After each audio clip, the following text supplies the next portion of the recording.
Top of the morning. Salute. Warrior salute. Revolutionary salute. Comrade salute. Noble love. Assalamu alaikum. This is Malik Aleem, chairman of the Noble Young Lords Party. So this is the Under Lock and Key show that is produced by the Maiwis International Ministry of Prisons and is presented by self, Malik Aleem, chairman of the Noble Young Lords Party. All right. So let's see what section we have here. Put out a few articles. One moment, bear with me because this thing's like a little small to read.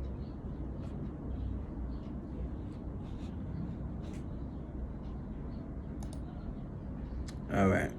This one right here is critical.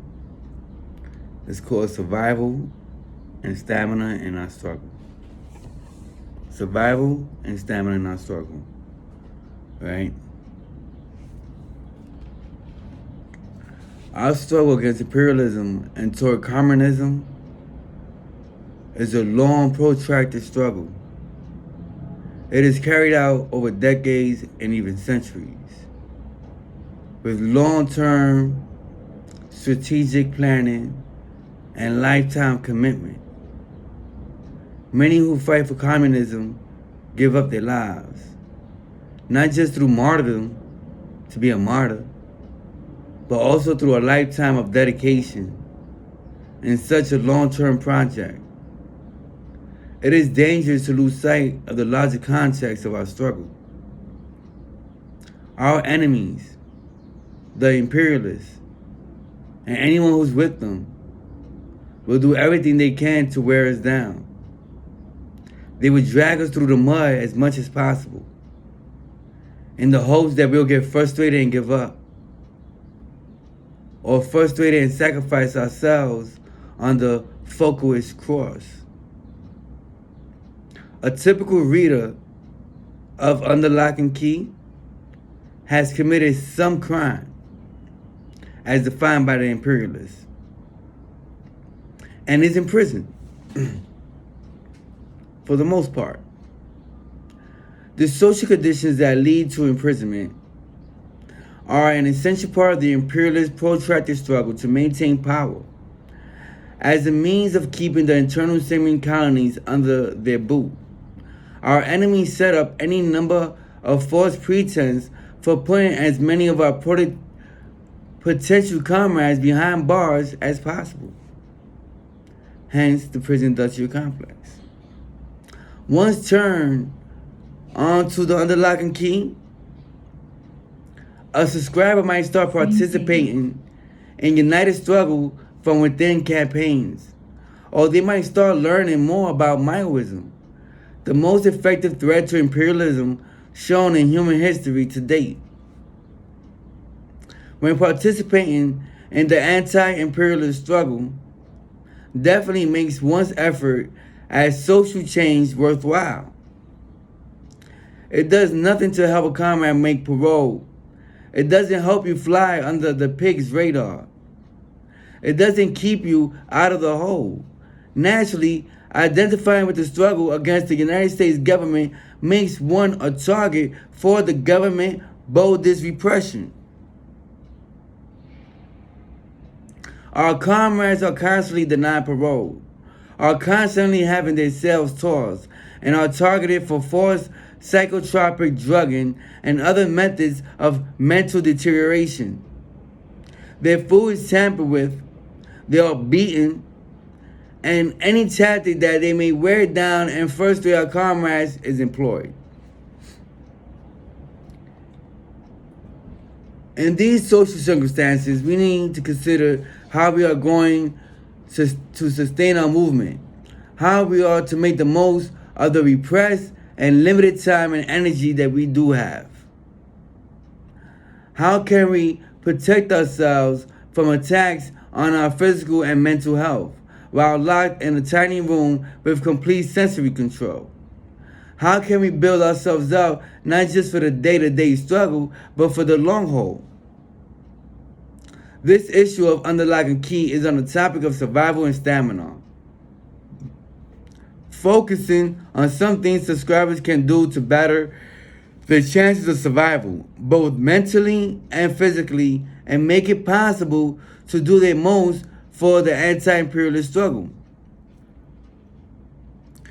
There is much important political work to be done, and a healthy body and mind is important for long-term sustainability of our contributions to the revolutionary struggle. Our survival, there are fights that we must engage in for basic rights behind bars. It's the same way as one is fighting for the rights in society. The fight for medical care and other needs often denied through a corrupt grievance system. The struggle for access to education and the battle against classification and mentally and physically dangerous long-term control units. Hence, when one says education beyond a high school equivalency diploma. Many campaign updates and this issue provide practical tactics for these battles as part of our overall strategy. Survival behind bars also requires a struggle for peace and unity among prisoners to build a situation of mutual respect, aid, and cooperation. Several articles remind readers that this fight against repression requires united action. Building unity will help us win victories. It will help us win victories to improve our organizing conditions while we build the long-term struggle.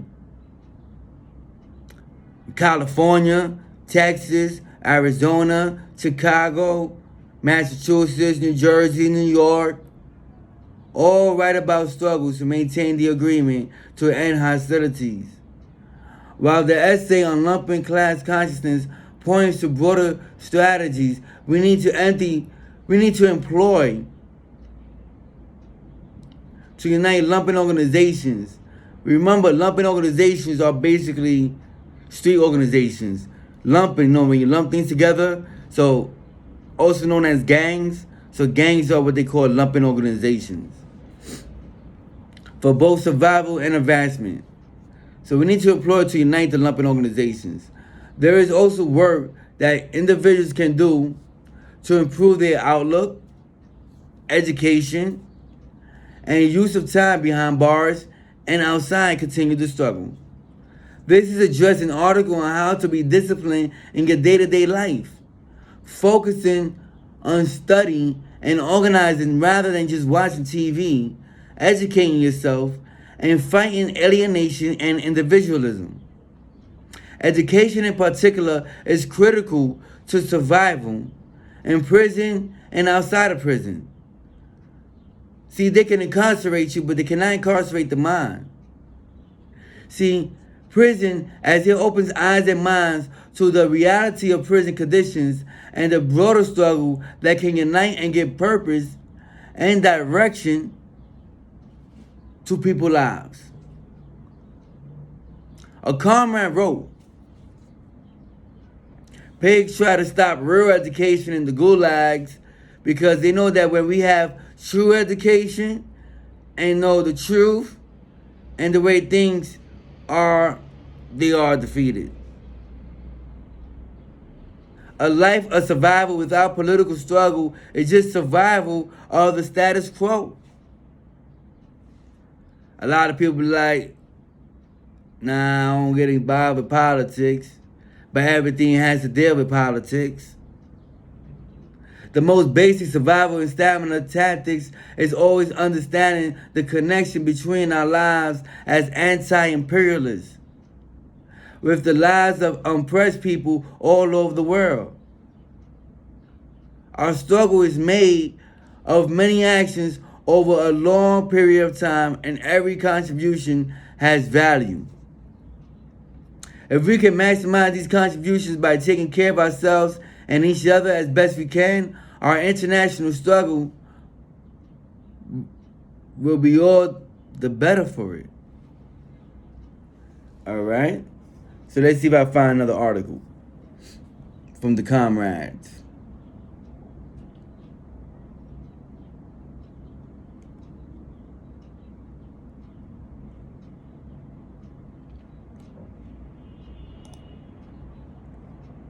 Alright. It says right here. Prisoners build communist study materials. It's called SOB, the Soldiers of Bondage. Hey, yo, I like this. Yo, let me show it to y'all. This is what I'm talking about. Official, right? Alright, that's the hammer and the sickle, but as you can see, the hammer and the sickle's right there. That's the international struggle. Noviono's party is a machete and a sickle, not the hammer and the sickle. Revolutionary Communist Organization, with its members consisting of political prisoners within the Department of Corrections. The party was founded on July 2nd, 2011 in Illinois, in Pontiac Correctional and a segregation unit.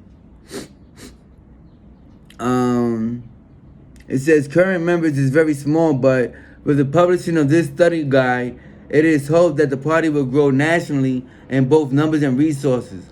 A manifesto of SOB will be completed soon, and it will hopefully be made available to prisoners across America. The Communist Manifesto is the most important piece of political literature to the communists.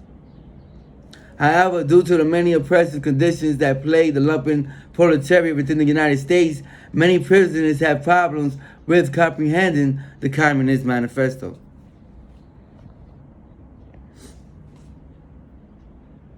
For this reason, SOB, Soldiers of Bondage, felt it necessary to create a study guide that will assist prisoners to obtain much information as possible from the Communist Manifesto.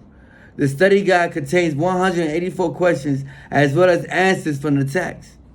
That's peace. After creating the study guide, the next question to be answered was how to make the study guide easily available to prisoners. After some debate, it was decided that the only real option was to go through Myris International Ministry of Prisons. We are not sure if Myris International Ministry of Prisons would just send us out to prisoners who request it, or they will make it one of their official study group programs. Either way, it will assist prisoners in the development of their political consciousness. Remember that the only way to combat the oppressive conditions we are subjugated, it is to become aware of the cause and solution of our oppression. It is the hope of SOB that this study guide will help many become aware of these elements. As Karl Marx and Friedrich Engels articulated within the Communist Manifesto, the proletariat must emancipate itself. Emancipate yourself. America does not have a proletariat. However, Marx and Engels' ethic is just as true for the lumpen proletariat. The lumpen proletariat must emancipate itself. You must liberate yourself from the oppression that you suffer. Begin your journey to become the new man by educating yourself. For education is power. Resist, rebel, and defy. In strength and solidarity, cadre. Peace. Now this is the response. First, we want to commend this group for their hard work, focusing on communist education among the lumpen. The extensive study guide they created took a lot of work, and their decision to undertake a project that is focused on bringing up the level of theoretical understanding of the lumpen suggests that we have a lot of unity around our principal task at this time. Myris International Ministry of Prison knows little about the SOB organization, so we cannot comment on our relative level of theoretical unity. Until they publish a manifesto, we can only say that the Communist Manifesto question suggests we agree on the border of nature of the vast majority of the imperialist country workers who now constitute a petty bourgeoisie.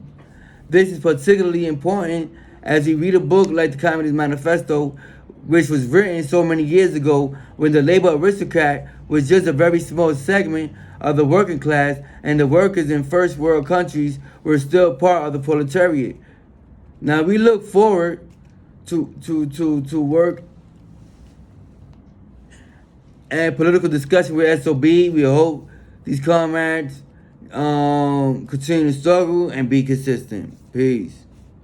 All right, that's peace. All right,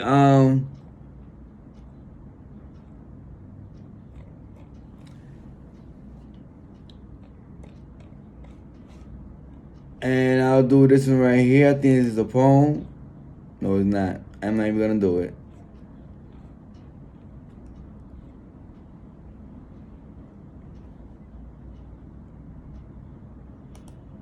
All right. This one says the guerrilla union forms after studying under lock and key. That's peace. I am currently writing you from the inside the walls of Georgia Hancock State Prison, where I am housed in Tier 3. I am writing in hopes that I can be one of those who will see under lock and key. That's peace. That's peace. You know what I mean? You know what? Yo, this the segment can't be too long because I can't drink anything. I'm fasting. So, with that said, I'm gonna conclude the under lock and key. All right, because I need to preserve myself to my crib. You know what I mean? I'm also tired. So, assalamu alaikum. Comrade salute. Revolutionary salute. Noble love. Peace. Power to the people. Pa'lante, siempre pa'lante. One Lord, one people. Stay noble.